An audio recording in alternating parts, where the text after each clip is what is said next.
Hi, welcome to Pop Goes the Culture. I'm David Levin. Recently, the entertainment world lost the beloved actor Dick Van Patten at the age of 86. You probably knew him best on TV shows like Eight is Enough as the dad, Tom Bradford, or in several great Mel Brooks movies, including High Anxiety. He was also the captain on the pilot of The Love Boat way before Captain Stubing. A while back, I had the pleasure and privilege of interviewing Mr. Van Patten, and we had a great time talking for almost an hour about everything from his showbiz family to his experiences over a long career that most people don't realize began when he was just a kid. Well, my mother got me into it. She was a real stage mother. When I was 7 years old, I got into my first Broadway play at the Shubert Theater. And if it wasn't for her, I've had such a nice life, and I owe it all to her. It's a funny thing because when you hear the word stage mother, people say it like it's a dirty word. But actually, if a woman struggles to make her son a doctor or a lawyer, they say, what a terrific woman. But if she does it to make her son an actor, they say, oh, stage mother. But I loved it. Most kids like it, and you only hear the bad stories. There's a lot of kid actors that have had wonderful lives. Ronnie Howard, Shirley Temple, the list goes on and on. But you only hear about the ones that have had problems, which is about the same percentage of kids that weren't child actors. So I've been around a long time, so I've seen a lot. I've seen a lot of stories. I worked with everybody, almost everybody in the business. A lot of people don't know that you started out, though, that young. What happened was I was born in Queens, New York. And when I was 4 years old, my mother took me up to John Robert Powers. She wanted me to be an actor, but you weren't allowed to be on Broadway until you were 7 years old. There was a thing called the Gary Society. I don't know whether that exists today or not. So she couldn't get me into a Broadway show, so she took me to John Robert Powers, and I was a child model. I worked 2 or 3 jobs a day, and that was $5 an hour. But this was in the 30s, during the Depression, which was really actually very good money. So I did that until I was 7. As soon as I was 7, my mother took me up and down Broadway to different agents and producers and casting directors and got a lot of doors slammed in her face, and she finally got me an audition. Melvin Douglas, who was a big movie star in those days, was coming to Broadway to do a play, and they needed a 7-year-old to play his son. And I read for the part at the Shubert Theater. I didn't know how to read at that age. They had to tell me the lines, and then I said them, because I couldn't read at 7 years old. And I got the part, and then I just went from one play to another.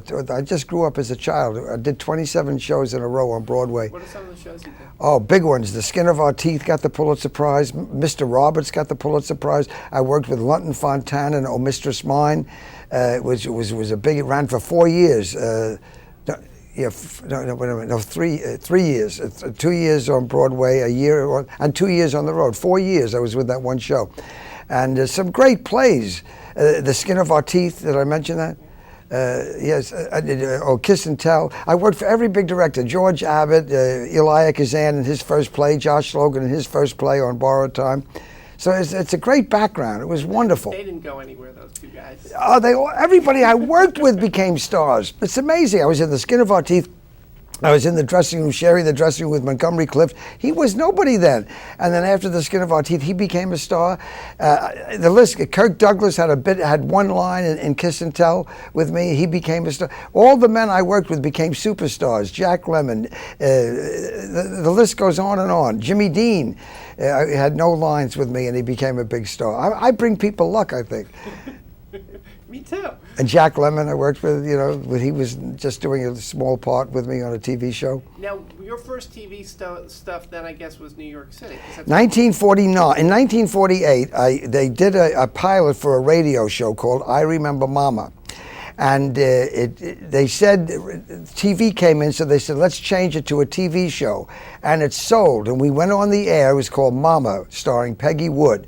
I was the teenage son, Nels. It went on the air in 1949, and it was on for 9 years, every Friday night, 8 o'clock live. We were on until 1958, so I grew up on that show. What was that like? If a live television that's almost unheard with the exception of News and Saturday Night Live. Absolutely. It was live. It's amazing. We'd get through it every Friday night at 8 o'clock, and it was the #1 show on CBS, because only the people my age will remember it, but it was ahead of Arthur Godfrey. It was ahead of Ed Sullivan. It was Mama. It was a famous, famous show. And it was on for Maxwell House Coffee, and they were the sponsors the whole 9 years that we were on. And they only did one commercial in the beginning and one at the end. They never interrupted the show with a middle commercial, which is very nice. I always admired them for that. Was the commercial done live? Was it part of the show? Was it a... It was done live by the cast. They would come to the kitchen, and we would be sitting around the table, and Mama would say, "Oh, let's have some Maxwell House coffee." And I said, "Oh, Mom, this coffee is great," and all that. And so the cast did the commercials. We did them. So that's pretty much, and that was the way it was at that time. Yeah, right? yeah, it was. We were on Friday night, and then a show called The Goldbergs was on Monday night, and that was also a family series too, and that was a big hit. But they were on NBC, I think, or maybe not. But anyway, we were very much in competition with them, but we actually got bigger ratings than The Goldbergs even. Now so the show came on the air in 1949. Yes. And so you kind of overlapped with the whole I Love Lucy thing, right? Yeah, she came on in '52, Lucy. Yeah, I remember when that came on. But that was the 3-camera, but they filmed it. That was Desi Arnaz's idea, and I knew Desi real well. And he told me he created that he's the one that created the 3-camera live audience and everything. I didn't know that until he told me, I wasn't aware of that. So you guys shot in an enclosed studio. Walk me Oh, through. yeah, we didn't have an audience. No, I remember, Mom, it was no audience, just live Friday night, 8 o'clock. We rehearsed from 10 to 1, Tuesday, Wednesday, and Thursday. And then on Friday, the day we worked, we'd come at 1 o'clock. We'd do a run-through, a dress, and then go on the air. And that was it. We had we only had about 15 hours rehearsal the whole week. And how would it be broadcast on the West Coast? It was not a big hit on the West Coast because they would delay it. We were on it Friday at 8 o'clock, and it was only 5 o'clock in the afternoon in California. People in California don't know the show, Mama. They don't know who I am. When people come up to me and say, "Oh, weren't you Nels on I Remember Mama?" I know immediately that they were east of Chicago because the show was not a hit in the West because it came on at 5 o'clock, So there wasn't like a delay. It wasn't like They didn't do a repeat or anything like that. We just did the one show live at 8 o'clock. Interesting. But I'm glad you mentioned that because it's so funny. This stuff is fascinating to me. I mean, that's probably why I'm doing this. Oh, thanks. So, like, any stories you had, was there anything sort of that stood out? Any strange, you're on live. Yeah. Stories are rampant of people making mistakes or screw-ups. There were a few mistakes made. The one mistake is, when we did the show, I Remember Mama, if you were in the first and the second, there were usually like 4 scenes, and if you were in the first and the second scene and then you weren't in the rest of the show, you would go to your dressing room and you would go home, get in your coat and go home because you didn't have to come. It was live. You had to go home. Well, anyway, Judson Lair, this was the worst thing that happened. Judson Lair, who played Papa, he was Lars, and he was in the first 2 scenes, and then he went up to his dressing room and he left. He got into a cab, and he's in the taxi, and he remembers that, oh my gosh, he was in the last scene too. He forgot that he was in the last. He must have almost had a heart attack. Anyway, it was too late, the show. What we did, we get to the kitchen, and we're in the kitchen, and we're supposed to be talking in the kitchen, the 3 children and the mother and the father. But the father's not there, and he has a lot of lines. So where's where we didn't, so, it's live. So we go on the air, and there's nobody there. So what happened, we have a conversation in the kitchen, and Ralph Nelson, who was the director for the whole 9 years, in fact, he even got the Academy Award for Lilies of the Field. He became a big movie director. He panicky, he ran out of the control room and he stood outside the kitchen and he made believe he read Papa's lines from off stage through the window, which didn't make sense at all. And he put on the accent because Papa was supposed to have an accent. And so we'd say, "Well, what should we do, Papa?" And from out the window he was, "Well, I think you should go." Yeah. Anyway, we got through it, but it was ridiculous. One other thing that happened on I Remember Mama.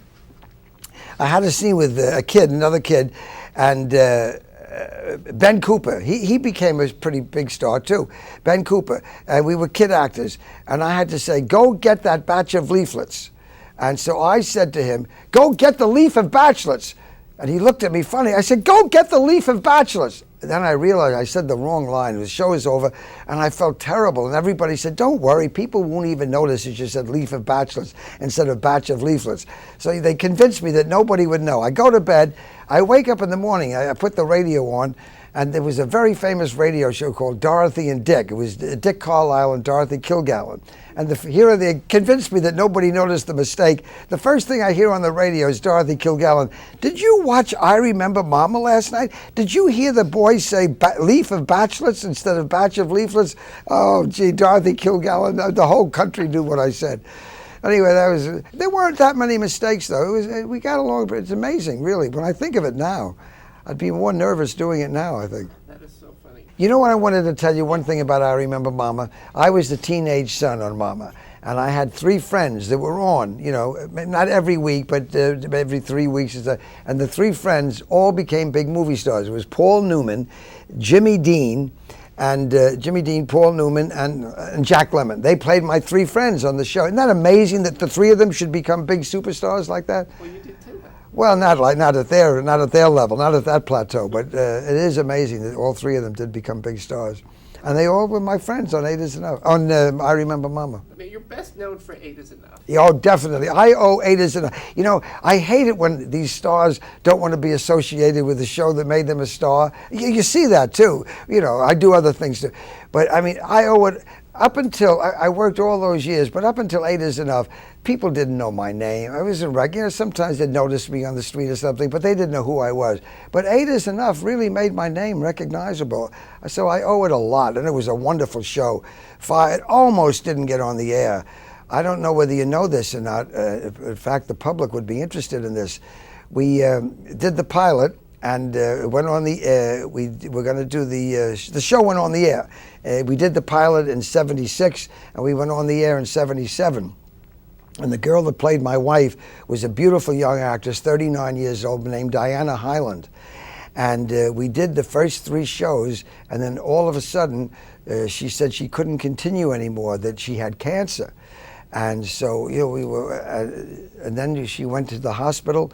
And it was really, I thought the show, you know, would be canceled. We were doing the show without her, you know, not saying anything. So she was in, I'll just tell you the story, it's sort of interesting.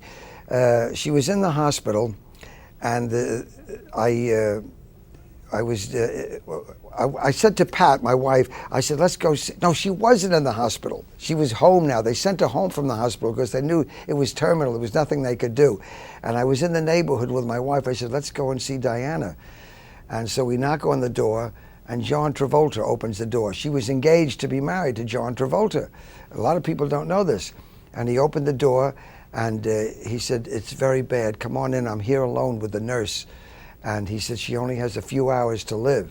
I was amazing that we happened to pick that day to go see her. And so I said, and he was like crying and all mixed up and confused. I said, well, have you called a priest or anything? He said, no. I said, I'll take care of that. So I went over to the church, and I got this priest to come over and give her the last rites. And then she died right there. It was just John Travolta, the nurse, and me and my wife, you know. And she passed away. And so it was very good and very pretty. Anyway, I thought that would be the end of the show, you know. I had no idea that they would continue without her. What they did, they wrote it into the show that she passed away, like they did in the show that James Garner did, you know, just recently. John Ritter, right. And so they had the show where she passed away. They made me a widower, and then they had a few shows where I went out with different girls and everything. And then about a year later, they had a wedding where I met Betty Buckley, who played the wife. And the wedding got a tremendous rating, you know, where I get married to Betty Buckley. And the show was a big hit. It ran for 5 years, and it was wonderful. First of all, I was a kid actor myself, so it was great working with 8 kid actors, you know. I had a lot in common with them. And I used to tell them, listen, appreciate it. It's not going to get any better. You really have fun with this. And they did. And I still speak to them from time to time. They were wonderful kids. And, you know, people underrate child actors. For a kid to get a part, they don't ever hand them the part. Kids have to read against 75, 80 other kids, you know, to get a part. So when you see those kids on TV, they're usually pretty good because they had to read for the part to get it. What kind of advice did you give those kids? I told them to appreciate the series now, because they're going to think back years later, gee, that was fun. And it's not, I said, you're only as popular as the show that you're on, which is so true, you know. And so you have fun with it. Because a lot of, not a lot, but there are actors that, they complain about this. I don't want to do TV. I want to get into the movies, and they walk off. But all those actors that stuck with the series till the end, Carol O'Connor, Alan Alda, they did better than any of those actors that left for movies. I find that's true. You're absolutely right. You're absolutely right. It's the lesson to be learned by so many people. It's like, I'm going to be a big star now. Yeah, they lose their perspective because people are falling all over them and everything. And, we could all do it. I guess it's a normal thing. But every show has its... you mentioned Carol O'Connor, you mentioned Alan Alda, and when you're the lead in a show, Tony Danza talked to us about this, and he said, well, when it was a Taxi, I was like, Judd Hirsch was the guy. He goes, then I got my own show, Who's the Boss? I was the guy. What kind of responsibility is that to be sort of the guy on the show, in terms of not just the part, but in terms of the way the set is? Do you have to set? Well, working in 8 is enough. I was working with 8 kid actors, and kids can't work more than 4 hours, and they have to be in school 3 hours. So I had to be there all the time because it was like a revolving thing because they had to let the kids go. So I had to always be there. I was there from 7 till 7 every morning, until 7 at night, and on Fridays till 1 o'clock in the morning, which was great. But it is, when it's all on your shoulders like that, it is a certain responsibility. But the cast was so nice, the producers, the director, it was like a game. It was fun. A lot of I've done so many Broadway shows and everything, and a lot of actors will say, well, I love the stage, I like the live audience. To me, and I've done a lot, did 35 features, to me, I think the most comfortable job is to be on a series because you're not doing the same thing every night like you are on a play. A play is fun for a couple of months, and then it becomes redundant doing the same thing over and over. I did one play for 4 years, another one for 3 years. But to do a series, you're doing a different show each week. You're working with the same people, so you're comfortable with everybody. The recognition is unbelievable, and the money is the best on TV, I think. So I really appreciate doing a TV series. That's my favorite. But most actors will say, oh, I like the live audience. I like that too, but I explained. What was the set like for 8 is Enough? It was very, the set on 8 is Enough was wonderful. There were really no problems at all. When I think back about it, I can't. Being mischievous, or was it kind of very serious? I wish it wasn't that serious. We all had fun. Everybody on it had a sense of humor. I wish I could tell you something how horrible that happened. Oh no, I don't want but, horrible. But it went very well. It really did. All right, there was a show that you were on, and it lasted about 5 minutes. I loved it. When things were rotten. Oh, I knew you were going to say that. First of all, Mel Brooks, he can't believe that they canceled his show in 13 weeks. Here's what he said. I did 4 films for Mel, so we know of each other pretty well. He said, they're standing online to see my movies. I'm giving them free Mel Brooks in their living room, and they cancel it. That's where he was furious. He said, I'll never do TV again. Now, he was right. That show was ahead of its time. It was very, very funny show.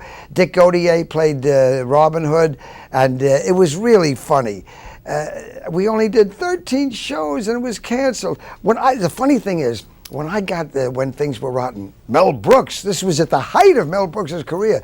I figured I'd be doing this for 15 years. I was so happy. When I got 8 is Enough, I didn't think that 8 is Enough was going to be a big hit, even though it was good. I figured, well, it's coming. It's like Father Knows Best, the Brady Bunch, the Partridge Family. I liked the show, but I didn't think it was going to be a big hit following those other family shows. So I'm always wrong.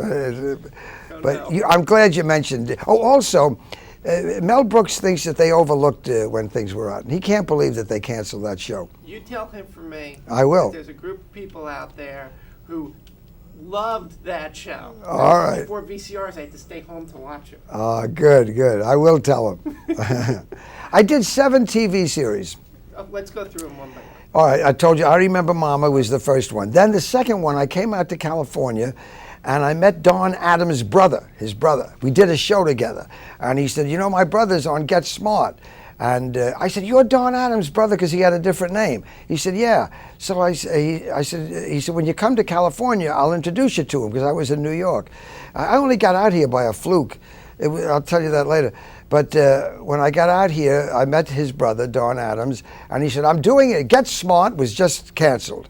And he said, I'm doing a new series called The Partners, and I'd like you to play Sergeant Higginbottom. My brother says you're a very good actor. So, and he says, you can be very funny. You know how Don Adams talks. So I said, oh, that'd be great. So we did a series called The Partners with Don Adams. And it was another good, it was very good. We did 26 shows and they canceled it. Now the reason they canceled it, it was the first year of All in the Family. And they were on opposite us, 8 o'clock Saturday night in 1971. And everybody was watching All in the Family. Nobody watched Don Adams Get Smart, and we were canceled. Don Adams, The Partners. So that show was canceled. Then I went into another TV series called Dick Van Dyke Show was canceled, The Great Dick with Mary Tyler Moore. But they came up, Carl Reiner came up with another one called The New Dick Van Dyke Show with Hope Lang as his wife. And I was cast as Dick Van Dyke's boss. That was also a very funny show. And I'll tell you what happened there, because that was a hit. It was a big hit. And it was very funny. And they did a show where the little girl, Dick Van Dyke's little girl, walks in on their mother and father making love. And it was a very good script, and it was, you know, very conversational. And CBS saw it, and they were furious. They said, you can't put that show on the air. And so Carl Reiner said, why not? And they said, no, that's not right. People will be offended to have a little girl walk in and see her parents like that. And so Carl Reiner and Dick Van Dyke said to CBS, well, we love the show, and unless you let us put it on, we don't want to come back to work, and we will never work for CBS again. That's what they said. And so they did, and that was the end of that show, the new Dick Van Dyke Show. But it was all because of that one script. Wow. Isn't that amazing? Yeah. Talk about sticking to your guns. I know. Did they win the battle or lose the war? Yeah, well, I don't know. That was the end of the show. What's the craziest network note you ever got? Oh, I don't know about, I can't. Anything you guys wanted to do on 8 is Enough that you didn't get to Oh, do? yeah. Betty Buckley, who's got the Tony Award. She's got the greatest singing voice in the world. She begged them for the whole 5 years that we were on to write a show where she sings. And they, no. They must be kicking themselves now. That would have been great with that great voice that she had. So that was amazing that they wouldn't let her sing on the show. She said, just write one script where I sing in the choir or something. They wouldn't do it. Even Florence Henderson got to sing on the Brady Bunch. Come on. Oh, that's right. Florence is a good friend of mine. She's great too. Yeah. You were on the pilot for The Love Boat, or one of the Well, pilots. here's what happened. When Things Were Rotten was canceled, it was for ABC, Freddie Silberman. Freddie Silberman put me under contract to ABC, and he put me into 2 pilots, The Love Boat and 8 is Enough. And I'm thinking, gee, this is amazing. I got 2 pilots, both in the 76, April and 76, both in the month of April. I did 2 pilots. And then they both sold. Now, only 1 out of 10 pilots sells. So for them both to sell was amazing. Now they didn't know which one to keep me in, and I didn't care. I was just happy to get a series, And so they finally decided to keep me in 8 is Enough.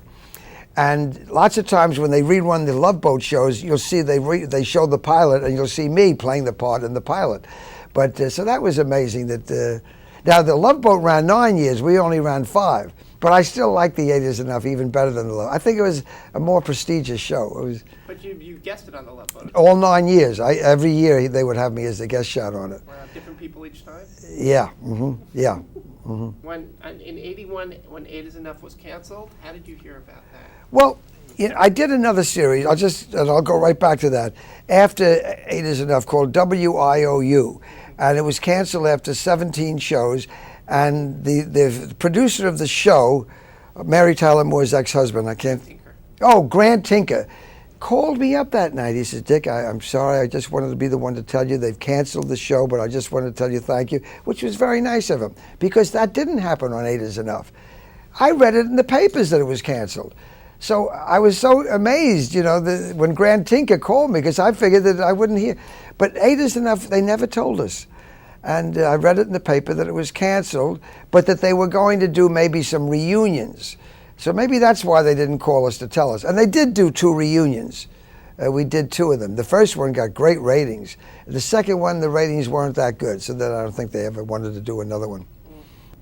Young Dr. Malone. Oh, but that was soap operas. For 4 years, I did 2 soap operas. I did Young Dr. Malone back in New York for 2 years, and I did the Nurses. That's the toughest work there is for an actor. That is so hard. You get there at 7 in the morning, and you rehearse all day. You go on the air at 3 o'clock in the afternoon. It's over at 3:30. Then you go upstairs and you read tomorrow morning's script. You read that over. You walk through it once for about 3 hours. It's about another 3 hours. You go home. You get home about 8:30 at night. Then you have to memorize those lines so that you can get there tomorrow morning. That's not easy. Those actors. My son is married to the star of The Young and Restless, and she's been doing it for about 15 years. But it's not easy. Those soap opera actors really work for their money. But they do get good money. People get started that way. Yeah, right. Mm-hmm. Let's talk about your family, as long as you brought up your son. I'm very lucky. Let me tell you how I met when I was doing I Remember Mama, we used to rehearse from 10 to 1. And then at 1 o'clock, Jackie Gleason would come in with the June Taylor dancers, and they would rehearse from 1 to 5. So Ralph Nelson and I were both single then. He was the director. And so he said to me, he said, listen, Dick, he said, after the rehearsal, well, let's hang around. There's all those June Taylor girls coming in. He said, they're all pretty, too. I said, okay. So we wait there, and they're walking through the door. And I said, I see this one little blonde. I said, Ralph, look at that little blonde. She's so cute. He says, yeah, she's pretty. I said, pretty? I said, I would marry her tomorrow. So he says, that's a stupid thing to say. You don't know what kind of a person she is. I said, who cares with those looks? I don't care. So I go over and I start to talk to her. And she says, oh, aren't you Dickie Van Patten? I said, yes. She said, remember we sat next to each other in school in the 7th and 8th grade. Then I remembered who it was. It was Pat Poole, who I did sit next to for 2 years, but now she was a person. She was a little girl then, you know. So anyway, she was so cute. So I said to her, I said, oh, are you married? She said, no, I'm engaged. I got sick when she said she was engaged. So I said, oh. So anyway, that was that. Now I go back to Ralph Nelson. I said, she's engaged to be married. What can I do? I'd like to take her out. He said, don't worry. He calls up the Gleason show. And he said, listen, next week, he said, Nels, that was me on the show, has to do a dance. One of those girls on one of those June Taylor dances, we would pay her to come in and just teach him how to do the dance. I think there's one, Pat Poole. Would you let her do that? So they said, yes. So he made up this phony job so that she would have to come in and teach me this dopey dance that I really didn't even have to do. They put it in the show, but he just did it anyway. So now I'm getting to know her for about 4 or 5 days. So then Ralph Nelson invites her to a party. He calls her up. He said, I'm having a little dinner party. Why don't you come? But come alone tonight. So she said, alone? He said, yes. Anyway, she comes alone. And there's just me and Ralph there, and this other girlfriend of Ralph's, and she makes dinner, and so now I walk her home. Anyway, now I start to really like her a lot, and I asked her to break up with her boyfriend. She said no, and then she finally decided to see the two of us, and so she was a June Taylor dancer, working from 9 to all day long, and then at night her boyfriend would take her out, and I would sit home at the apartment with her mother, and I used to bring her mother ice cream because her mother loved ice cream, and the mother liked me better than the guy she was engaged to, and then she would kiss him goodnight at the door at 11 o'clock, and then I would take her out for Chinese food or a midnight movie. Anyway, this went on for a couple of months. Finally, she decided she liked me better, and we've been married 51 years. Oh, it's amazing. Anyway, we have a great family. Very lucky, very fortunate. Did you want them to get into acting? Was this something you thought about? Well, I feel this way, that if they wanted to do it, I would encourage it. But some, if they don't want to do it, there are stage mothers that push the kid that doesn't want to do it into it, and that's the kind of stage mothers that have a bad name. But most kids want to do it.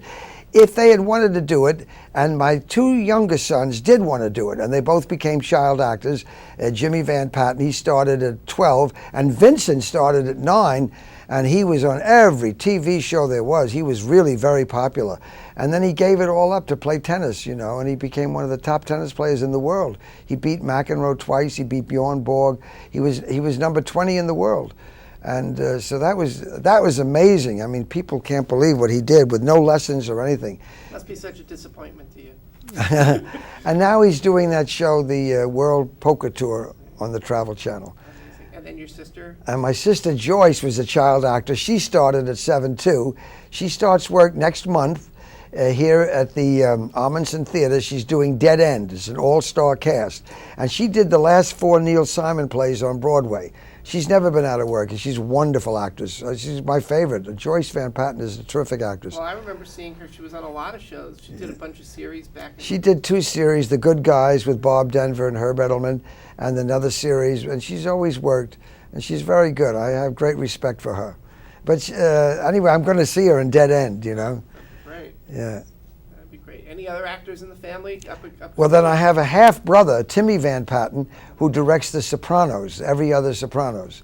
And he's doing very well. And Jimmy Van Patten, we just got back off the road. We were doing the Sunshine Boys. And he played the young agent in it, you know. He was very good.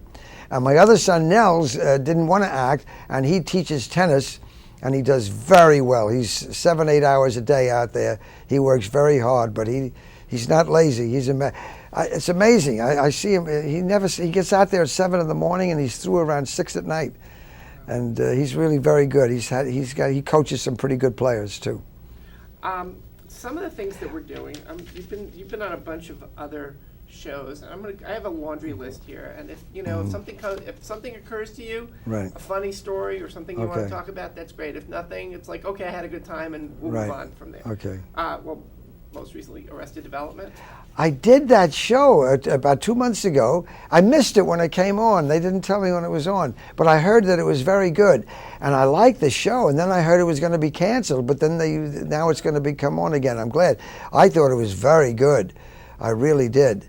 What was it like working on that show as opposed to some of the other shows you've done? Well, I played a multi-millionaire, and then these crazy people come to me, but I don't realize they're crazy, asking me to put up money, and I go along with it. Then, after I tell them I'm going to do it, I realize that they're all a little nuts, and now I want to get out of here, you know. But they were all very good actors. Jason Bateman, and I enjoyed doing it. They were very nice, yeah. Very good. How about Seventh Heaven? Seventh Heaven was very good. My wife was on it. They called me up, Harry Harris, the director, and he said, we'd like you to do the guest shot on Seventh Heaven. He said, and before we cast your wife, would your wife like to play the part? I said, well, yeah, that'd be, you know, she's not really an actress, she was a dancer. And so I said, she would love that. So they said, well, we'd be happy to have her. She played my wife. This was just a few months ago. She was wonderful. Oh, she was so good. She had a 2-page speech, a monologue. And she was really good. I was really impressed. And they were too. Everybody that saw the show, they never mentioned me. They said, gee, your wife was terrific. Pat was really good. Whole new career for her. I know. She was very good. It was fun for her too. Family Guy you were on? Yeah, that's right. Did you play Tom? It says Tom Bradford. Did you play the Tom Bradford role for Family Guy? Yes, that's right. Was it a crossover? Tell me about that. It was like a crossover, yeah. But that was a couple of years ago, wasn't it? It was a while ago. Yeah, it was a while ago, so I don't remember too much about it. But I know a lot of people see it all the time. You played, let's see, you played yourself on Sybil? Not Sybil. No? Oh, I did play myself on Sybil, but then I played myself on another show just recently. Oh, this blonde girl, very pretty. She directs it, she writes it, and she stars in it. Bonnie? That's it. Life with Bonnie. It's not down there? Yeah, I just got it. Oh, well, that's amazing, Life with Bonnie, because this girl, she's so talented. I played myself. It was a funny show. And she wakes up, she has a dream about the star of 8 is Enough, and that was me. So I play it. Anyway, she not only stars in it, she writes the scripts and she directs it. And I was really very impressed with her, Bonnie Hunt. I've heard about that show that there's a moment, like a portion of it is improvised. Is that true? Maybe. They were very natural acting. I don't like improvising. I didn't improvise. I can always see through improvisation. I'm not saying that the people that do it are wrong, but it's not my game. First of all, I can spot it when it's being improvised, and I just don't go for it. Secondly, if I'm going to improvise, I'll do it once, but now you got to do it or close up. You have to do it, so it's no longer improvisation. I'm not a big fan of that. But if they did it, they sure did it well. I was not that aware of it. Are you a big fan of rehearsal or just spontaneous? Like I know, like Jackie Gleason, Bill Cosby hate to rehearse. Well, I know Frank Sinatra hated to rehearse. Cosby and Gleason. Gleason was amazing. He came in the day they shot live and did it because my wife was on the show, June Taylor Dancer. In fact, Jackie Gleason was a great actor, one of the best. Now, he's really more of an actor than he was a comedian. I mean, he's a comedic actor. He was wonderful. I like to rehearse. I don't want to go on the air and feel like I'm not sure of myself. I like to know the lines, and I like to rehearse over and over. And if another actor wants to run the lines with me, I'll run them 15 times. So, but I mean, I know they were all good, Gleason and Sinatra and Cosby. They were very good, but I have to rehearse. Did you ever watch Gleason do the show? Yes. I spoke to Joyce Randolph, and she told me, she clued me, and she said, you know, even though Jackie didn't rehearse and he didn't want us to rehearse, we would go sneak off into another room and rehearse together. With Barney Martin, who just passed away. Barney Martin was an actor, and he would rehearse with the other cast in another room, and he would play Gleason. And then Gleason would come in, and he was a brilliant man, Gleason. He really was really, really good. Barney Martin, the one who played Seinfeld's father? Yes, that's Barney Martin. And he was a cop. Barney Martin was a policeman, a New York policeman, and he had to go 3 more years, and in 3 more years on the police force, he could retire at half pay. He got this job with Gleason, and he quit the force. Even though he had 3 years to go, he would have retired at half pay. He quit. It was a big gamble. And he did this thing with Gleason for all those years, and then he started to get acting parts, and he did very well. He was a terrific actor. We did a lot of commercials together, he and I, and he was very good and a nice man. Barney Martin became a very successful actor, and then he was on the Seinfeld show, and he played the father on the Seinfeld show. And then he did another show where he beat me out. It was between the two of us, and he beat me out. I forget what show. It was another comedian show, too. And I can't remember the show. It was down to the two of us, and he beat me out. But I'll tell you about one audition that's sort of interesting, talking about getting beat out. When I was 16, Alfred Lunt and Lynn Fontanne were going to do this play, Oh Mistress Mine, and they needed someone to play their son. Well, about 80 kid actors went and read at the Shubert Theater that morning, and I was one of them. They told 3 of us to come back at 4 o'clock in the afternoon and read again for Miss Fontanne. She wasn't there in the morning. So I go back, and I'm sort of excited because I'm down to 3 of us now. So I go back, and I did get the part. But you know who the other 2 guys were that I beat out? Roddy McDowell and Marlon Brando. They were the other 2 stars. I beat them both out on that part. And then Montgomery Clift had been with the Lunts too in There Shall Be No Night, and then he was with me in The Skin of Our Teeth. When he heard I got the part, now he had become a movie star out in Hollywood. He called me up. He says, Dickie, you got the part with Lunt Fontanne. I said, he said, you don't realize how important this is. He said, this is the greatest feather in your hat. And he was so excited for me because he started with the Lunts and There Shall Be No Night. So that was good. And it was a great, I was with him 4 years. I said 2 years. 2 years on Broadway and 2 years on the road. The Lunts always toured after their Broadway show would close. They always felt like they should do the show in every major city in the country, It seems like you've always been working. Oh, since I'm 7, yeah. It is amazing. Well, I don't turn anything down. I had a stage mother that said, "Don't you take it? You take it." My mother said, "Keep working." What's some of your sort of favorite memories of some of the stuff? As an actor, growing up, it'll be 70 years in December that I've been working.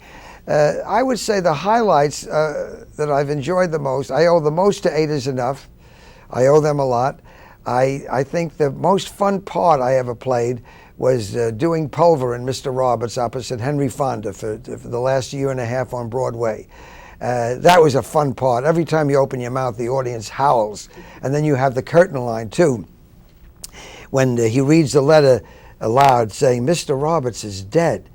And then he's this little meek guy, this silly little man, Pulver, and he throws the letter down, and he goes up. It's the greatest curtain line on Broadway. He goes up and he bangs on the captain's door. The captain, who he's so scared of, he bangs on the captain's door. And he says, Captain, and first he throws the captain's palm tree overboard, like that. I just threw your palm tree overboard. Now what's all this crap about, oh, I forgot the line now. About no something tomorrow. But it was a great curtain line. I'd have to say. Was it about ice cream? Now what's all this crap about no movie? Now what's all this crap about no movie tomorrow night? It was I think it's one of the great American plays. On Borrowed Time I was only 8 years old, 1930. Oh, I did another show that was great for Max Reinhardt. It was a great play with 250 people in it in 1936, 37. It was called The Eternal Road, and Max Reinhardt directed it. It was the story of the Bible, the Jewish Bible. And Sidney Lumet was the other kid in it, and he's a big director now. He was 10 years old and I was 7. And he played one of the little boys in the synagogue, and I played Isaac. And that was a great production. It got the greatest reviews of any play that I'd ever been in. It said the greatest play to ever hit Broadway, The Eternal Road. And it was great. 250 people in it. So I'd have to say they were the highlights. I hope I'm not forgetting anything, but they were all great. Yeah. Let's talk about some of the movies that you did. Yeah, well, I did 4 films for I did a lot of movies. I did 4 for Mel Brooks, who's been very good to me. And the one film that I did that he thinks it was very underrated was High Anxiety. Love that movie. He loved it. I was so sad to hear about Howard Morris. Yeah. Tomorrow morning, 11 o'clock, is his funeral. Oh, really? Yeah, anyway, when we did High Anxiety, the first scene they did was around the table. And Cloris Leachman, who's one of the funniest women in the world, she's great. She's not just funny, she's dramatic, whatever you want. Cloris Leachman is a wonderful, wonderful actress. We do the scene with Harvey Korman and Cloris Leachman and Mel. We're all sitting around the dinner table. This was the first day of shooting the first scene. So Mel Brooks says, "All right, roll 'em, action." And just as he says that, Cloris says, "Mel, cut, cut." And Mel doesn't like somebody to tell him to cut. Why? She said, "I think it would be very funny if I had a little mustache." He says, "What do you mean?" She said, "Just very faint. Let me go to makeup and let me just put it on." And so he thought of me. He said, "All right, try it." So she goes to the makeup and they come on with it. They pick a little bit of a mustache. Now, when you see High Anxiety, that was her. It was the last minute thing. If she hadn't said cut, she wouldn't have it. But it was a funny thing to do with the. And anyway, I did 4 films for Mel. And he's great. He's been terrific to me. I did another picture that's Soylent Green. This is an amazing story. So it was Charlton Heston, Edward G. Robinson, a lot of good actors in it.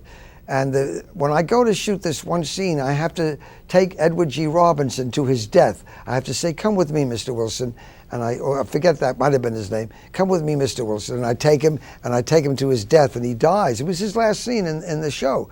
So right before we do the scene, I had worked with Charlton Heston the day before. Now I come back to do this scene with Edward G. Robinson.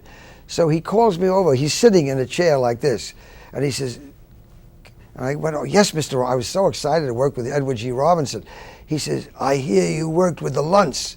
I said, "Yes." He said, "I started with them," which he did. And so he was very hard of hearing, so I had to sort of talk loud. But he was very nice. Anyway, we do the scene. Richard Fleischer, a very good motion picture director, directs the scene. I take him to his death. I say goodbye. Next morning, I go to work. I had to do another scene with another actor. And we get to work, and they said, "Mr. Heston wants to see everybody on stage 19. So the whole cast goes to stage 19. And he's there, and he says, "I have very sad news." He said, "Last night, Mr. Robinson passed away." I had just taken him in the scene to his death, and that night he died. I mean, that is amazing, isn't it? Oh, gosh. Yeah. So don't do any scenes with me. Either really good luck or not so much. Yeah. Wow, but working with these amazing people, and just, I know. it's like what a great opportunity. Yeah, it has been very exciting. Yeah, and I owe it all to a stage mother. Not a bad thing. She said, "Don't turn anything down." Doing on the time for the thing. What time is it? What time is it? Sorry, I'm sorry. That's all right. The next one is it from next well, interview? 4:30 interview starts makeup. Oh, okay, so we're right. Good, thanks. Yeah. I got Sherwood Schwartz is coming in. Oh, really? Oh, he deserves a lot of credit. And Anson And Lloyd. Elroy, his brother, Elroy, there's 2 of them. There's 2 Lloyd brothers. is his son, I think. No, there's a brother too. I guess maybe he's gone. Yeah, So I did the commentary on the Gilligan's Island, the Hollywood true story of Gilligan's Island. I did the commentary. It was fun. Oh, wow. Yeah, I did that. That must And they play it all the time, so I always hear my voice, doing it. Yeah. But he deserves a lot of credit. I hear he's a really nice man, too. I spoke to him on the phone once and, Yeah. and had a wonderful conversation with him. So this is a dream job for me. Well, you're so good at it. I mean, you really cover everything. My parents said to me, David, you watch way too much television. I said, I'm doing research. Well, you know, Freddie Silverman picked me for 8 is Enough, and he said that the reason he picked me, you won't believe this, Freddie Silverman picked me for 8 is Enough. I had to test for it, but he picked my test because as a kid he used to watch me on I Remember Mama. He said, I used to sit by the TV set and watch. He said, I grew up watching you. And he said, that's why he had a soft spot in his heart for me. So he picked me. And they didn't want me. Lee Rich and the others, they did not want me. They wanted another actor. But Freddie Silverman jammed me down their throat because of I Remember Mama. Wow. Yeah. So what's Freddie Silverman doing these days? I don't know, but I owe him a lot. He was the name in television. Could you talk a little bit for a moment, just because at some point we may tell his story? Well, Freddie Silverman, every network he was with, he would get right to the top. If it was doing badly, he went with NBC. He got them to the top. He went to CBS, ABC. So he had the magic touch. He really did. And I owe him a lot. And he told me he grew up as a child, never leaving the TV set. He used to lie on the floor like this and just watch TV. And he was a TV addict as a child. And he used a lot of the people that he watched growing up, you know, and I was fortunate enough to be one of them. And he was very nice. I was thrilled to work. Very down-to-earth man, you know. But he did cancel when things were rotten. What was he thinking? I don't know. He probably needed room for Charlie's Angels or something. But at least he was smart enough to keep you under contract. He put me under contract. Smart. Yeah, right. Very smart. Man. He put 3 of us under contract: John Ritter, Henry Winkler, and myself. Those are the only 3 people he put under contract. And then, yeah. Wow. I understand that Mark Hamill was on the premiere. Mark Hamill was the original son on the pilot of 8 is Enough. And the pilot sold, and then he said that he got into an automobile accident and that he was scarred and he couldn't do the show. They were really upset. And so they let him out of the contract. And then he went in to the Star Wars. And I mean, maybe he was lucky that he had that accident because Star Wars, you know, made him millions, I guess. Right. I know Debbie Reynolds' daughter is still doing very well from the Star Wars. And, but that is right. He was the original son, then he was replaced by Grant Goodeve, who was very good, very handsome. And I saw Grant last month. He looks exactly the same. He has not changed one bit. He has 3 children and a lovely wife. And my wife always thought he was so handsome. She said, he's so good looking. And a lot of girls that watched 8 is Enough, a lot of them teenagers watched it because of Willie Ames and Grant Goodeve. But most of the people loved Nicholas. Nicholas was that's how his show was a big hit, largely because of him. People loved him. A lot of people come up and say, I named my child Nicholas because of Nicholas on 8 is Enough. Adam Rich. A lot of these shows, they're really good ensemble shows. There are a lot of shows that are ensemble shows. There are some shows that start out ensemble shows, and then someone steals the show. Yeah. You know? Well, first of all, Gabe Kaplan, John Travolta, stole the show and became a movie star. And not Ronnie Howard. Happy Days? Happy Days. What? Henry Winkler and Happy Days? Or? Yes. Right. Then there was another one that became a big, another one that was about the 5th lead, and he became the big star. Oh, yeah. Well, anyway, there are others. But that's true. Somebody will stand out all the time. Travolta stood out on that Gabe Kaplan show. Welcome Back, Carter. Right. That is true. Mm-hmm. Yeah, we found a lot of those. I mean, it's like you look at J.J. Walker on Good Times, Henry Winkler as Fonzie on Happy Days. How about Bosom Buddies and what's his name? Becomes the biggest movie star in the country, Tom Cruise. Tom Hanks. Oh, Tom Hanks. Oh, I'm sorry, of course. They're all Toms. I got mixed up. They're all Toms. That's right, Tom Hanks. Mm-hmm. You're the honorary mayor of Sherman Oaks? I'm the honorary mayor of Sherman Oaks. I don't really do much. I don't have much to say, and I don't think I have too much power. But it's fun, you know, and it's nice. I like Sherman Oaks, and the people are very nice to me. How did that happen? I think it happened because long ago, there was a very famous orchestra leader called Horace Heidt, and he had a big radio show, Horace Heidt and His Musical Nights. And he had an apartment building in Sherman Oaks. When I first came from New York to California in 1970. We lived there. We became very friendly with Horace Heidt. Then he died, and now his son, Horace Heidt Jr., has taken over, and he's very big in Sherman Oaks, and he's the one that nominated me. Can I tell you how I got out to California? Yes, please. It was a fluke. I was in New York. I never wanted to come to California. And people would say, you should go to California. And I was scared because I always worked in New York, and I figured I might upset the apple cart if I come to California. Maybe I won't get any work. So I just stayed in New York where it was safe. So I get a show called Adaptations Next, written by Elaine May and directed by Elaine May. I'm in the show for about a year. And she says to me after the year, Elaine May says, Dick, we're going to do the show out in California at the Mark Taper Theater. And she said, I want you to go out and play the show for 8 weeks and then come back after the 8 weeks. She said, it's just an 8-week run. And I said, oh, all right, that'll be fun. I said, I'll even make a vacation of it. I'll bring my kids with me and my family for the 8 weeks, you know.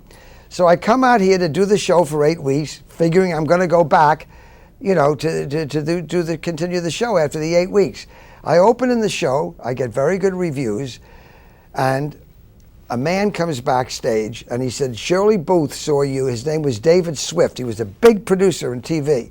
He says, Shirley Booth saw you opening night, and she said that I'm doing a series and that I should see this show because you would be perfect for the series. And he said, would you like to do it? The series was with Herschel Bernardi, and I was to play Herschel Bernardi's friend, and it was called Arnie. CBS. So now I can't go back. I have to do the pilot of Arnie. So now I don't go back. I do the pilot. I stay out here. Now I send my kids back to school. They have to go back to school. I stay here. I do the pilot. The pilot sells. Now I've got a job. Now I have to. I told Elaine May. I get out of that. My family comes back out here. I sell my house back in New York in Queens. I sell the house. And I do the Arnie for 2 years. Did we mention that series? No. But that was. I loved that show. But that's then after Arnie went off the air, I got the Dawn Adams show and then the Dick Van Dyke show, and I just went from one series to another. But it was all a fluke. I mean, if Elaine May hadn't sent me out of here for 8 weeks, in a way, I owe it to Shirley Booth for telling David Swift to come and see the show. You never know. I had worked with Shirley Booth as a kid actor. On the show that was Duffy's Tavern, a radio show. I did a lot of radio shows, and I got to know her then, and she liked me, and I guess that's why she saw me in the show. But that's how I got out here, and I've never gone back. I sold the house without even going back to the house. And I love it out here. I still feel like a New Yorker, and I sound like one, but I still feel like one, but I do like California better. It's more fun. The beach, the tennis, the races, everything is good out here. You got a nice tan, too. Oh, yeah? I played tennis this morning. What is Tom Bradford doing today? Oh, his wife died. Joan Braden died. And Tom Braden, here's what happened. He was upset. I never met him. He didn't want to meet me. He sold the rights to her book, Joan Braden's book, for $50,000, which he thought was terrific. Then when it became such a big hit, 8 is Enough, he was furious. People said, you sold it too cheap. You should have gotten much, much more than that, 10 times that much. And so he was sort of aggravated, and they tried to set it up where we would meet, and he wouldn't do it. I think he was upset that he sold it too cheap. Now, I don't know what's happened. I felt very bad when I heard that she died. And I don't know what's happened with Tom Braden. I don't really know. Do you? Does it? I had no idea. Do you have any memorabilia from the show? No, I don't. I don't have any memorabilia from the show. For your own personal. Yeah. No, I didn't keep anything from the show. Did you ever have to go to? I know what you did in order to meet your wife. Did you ever have to take extreme measures to get a part you really wanted? No, because to get a part that I really wanted, I've never been pushy that way, and I always feel if I have to force myself down their throat, I don't really want it. However, it did happen once. I heard that David Wayne was leaving Mr. Roberts. He was the original Pulver, and that they needed someone to replace him. So I called. In those days in New York, you didn't have to be signed to one agent. Whatever agent got you the job, he got the 10%. There were a lot of agents. I called 4 different agents to get me in to read for Pulver. And they all said, no, I was 20. They said, you're too young. David Wayne is 15 years older than you. You're too young. Now, one agent would send me in on the audition. So I was really sort of upset. But I had worked with Josh Logan in the first play he ever directed called On Borrowed Time, which got the Pulitzer Prize. So I went to the casting thing without being sent. There were a lot of other actors there. And I went up to Mr. Logan. I said, I was trying to get an agent to let me read for you. It was at the Alvin Theater. He was in the orchestra. I went down. And I said, I was trying to get an agent to read it. And they said I wasn't right. He said, well, all right, Dick. He was nice to see me again, you know, after 12 years. And he said, sure, if you want to read. So I waited in line and I read. And I got the part. After those agents wouldn't send me. So I didn't even have to pay an agent. I got the part. So that was sort of, that's the only time I was sort of pushy about a part. Because I had seen Mr. Roberts and I felt like I was right for that kind of a part. I was kind of a zany kind of a guy, you know. Tell me about this pet thing that you're doing. Yeah, well, I was on I have a pet food called Dick Van Patten's Natural Balance. It started in 1989. And I was on a TV show, a talk show, and at lunchtime I sat next to this musician, and we were talking, and he told me that he rescued animals, and I said, gee, when I was a kid I always wanted to have a pet shop. I love animals. He said, well, I have an idea of making a holistic dog food, you know, a health food, because that wasn't popular in 1989. There weren't any others. And I said, gee, I played tennis with this woman veterinarian. I'll ask her about it. So I played tennis with her the next morning, and her eyes lit up. She said, that's a great idea. She said, I could make up a formula. She made up a formula of no byproducts, no corn, no soy, no wheat, no white rice, just a health food. And we got it on the market, but only in LA, and it was a struggle. And then finally it did a little bit better. Now, to make a long story longer, we're all over the world. It's Dick Van Patten's Natural Balance. Now I'm even selling to all the zoos in the country. We have a zoological food. And it's a real Cinderella story. It's just doing great. It's amazing because a lot of actors just sort of like, they go into other things. Yeah, but it's just a fluke. I mean, it's amazing. It's not something you were looking for. No, and it's wonderful. It really is, because I do love animals, and we do help a lot of animal charities and everything. That's phenomenal. Mm-hmm. I think we're good. Is there All anything right. I missed? Anything I should have asked you? Get it for the book. Yeah, okay, we'll save it for the book. Yeah. Thank you so much. Thank you. No, you covered everything. Dick Van Patten, very nice man. When our interview was over, he and I had such a great time that he later introduced me to his wife, Pat. Soon after that, I got her in front of the camera, and we'll show you that one another time. Her perspective on how the two of them met is just a little bit different than his. Dick Van Patten, gone but not forgotten, at 86. That's our show for today. I'm David Levin. You can follow Pop Goes the Culture on Twitter at PopGoCulture, Facebook, or email me at popgoestheculturetv@gmail.com. Thanks for watching. See you next time.